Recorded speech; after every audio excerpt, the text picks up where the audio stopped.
Bueno, el día de ayer hice un experimento social que consistía en dejar de hablar durante 4 horas.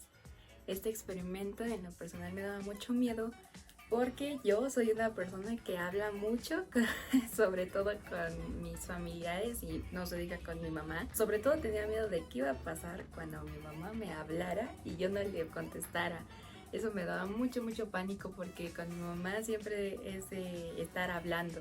El experimento fue todavía más divertido porque desafortunadamente mi hermano escuchó en el momento en el que me dejaran el experimento y pues él ya sabía de qué consistía. Lo único que no sabía era cuándo iba a pasar y bueno, les voy a relatar lo que pasó. Este experimento lo inicié desde las 3 de la tarde hasta las 7 de la noche. Lo que fue de 3 a 4 estuvo muy tranquilo, casi no se interactuó conmigo, mis familiares estaban ocupados haciendo pues lo que regularmente hacen, así que estuvo tranquila la primera hora. La hora que se complicó un poco fue la de 4 a 5, debido a que en esa hora todo el mundo ya andaba un poquito más desocupado. De repente ellos pasaban en el lugar donde yo estaba y trataban de hacerme plática. Pero en esa situación justo pasó mi hermano y mi mamá. Mi hermano subió y me hizo una pregunta. Vio que no le contestaba y se sacó de onda. Y entonces ahí él se acordó del experimento que iba a hacer. Y lo que pasó fue que le dijo a mi mamá: oye, mi hermana está medio rara. Y mi mamá se sacó de onda y dijo: no, porque yo la veo bien, está muy tranquila. Y le decía a él de: no, a ver, hazle una pregunta y ve cómo te contesta. Y pues me hacía preguntas, pero lo único que hacía era como que mover la cabeza. Pero pues mi mamá no tomó mucha atención a eso.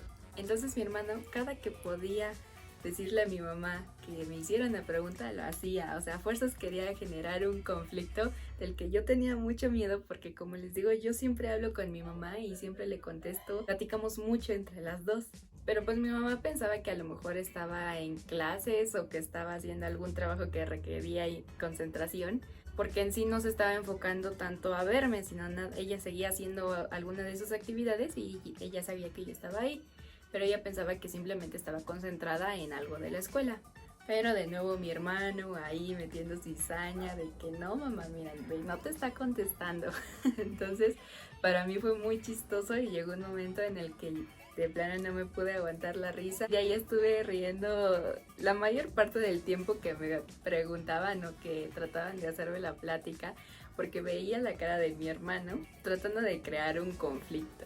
Lo que fue mi mamá estuvo muy tranquila. Yo siento que sobre todo es porque mi mamá me conoce muy bien y aunque estuviera hablando y yo tuviera algo, mi mamá sabe y entonces me dice: oye, ¿qué tienes? Pero como esta vez yo siento que ella percibía que todo estaba muy bien, pues a ella no le parecía nada raro, simplemente como que estaba concentrada en algo o cosas así.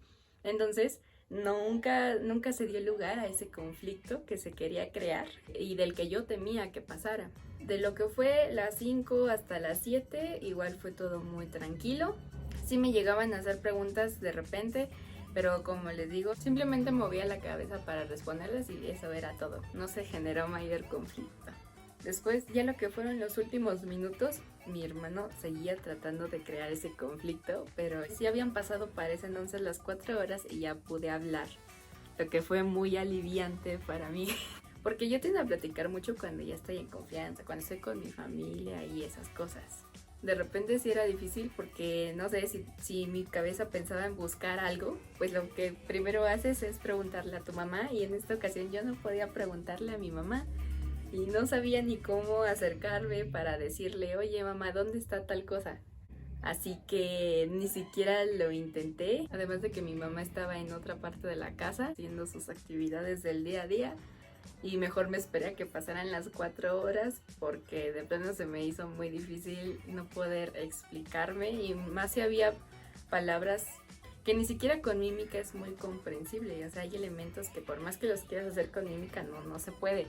Entonces por eso yo me esperé hasta que pasaron las 4 horas y ya de ahí me estuve hablando casi toda la noche. Fue un experimento muy gracioso, sobre todo por el conflicto que mi hermano quería crear. Todo salió bien, lo malo es que mi mamá me conoce, entonces nunca pensó que existía un conflicto porque mi hermano le decía: es que de seguro está enojada contigo porque ve, no te contesta. Y yo nada más me ponía a reír y le decía de que no. Entonces, por ese lado ella estaba tranquila, como les digo, nada más pensaba que yo estaba concentrada o enfocada haciendo alguna otra cosa y ella lo pasó así como de, ah, sí, X. Pero de todo el experimento eso fue lo más chistoso. Las veces que mi hermano trataba de incitar a una pelea, a algún conflicto entre mi mamá y yo, pero pues nada más no lo lograba. Y eso fue lo que me hizo disfrutar realmente hacer este experimento. Por una parte pensé que iba a ser más aburrido porque en las primeras horas casi nadie se acercaba a mí, pero ya en el momento en el que empezaban a pasar cerca de donde yo estaba y ya trataban de hacer preguntas, ahí ya se ponía más interesante. Como les digo, yo tenía mucho miedo del conflicto que se pudiera crear entre mi mamá y yo, más que con mi hermana. De este experimento puedo rescatar que para mí es muy difícil no estar hablando mucho tiempo y que si de plano hubiese alguna circunstancia en la que no pudieras usar la voz sería un poco desesperante, agotador incluso, y que se crearían malinterpretaciones. Entonces creo que para mí es muy importante tener esa habilidad de hablar y poder comunicarse.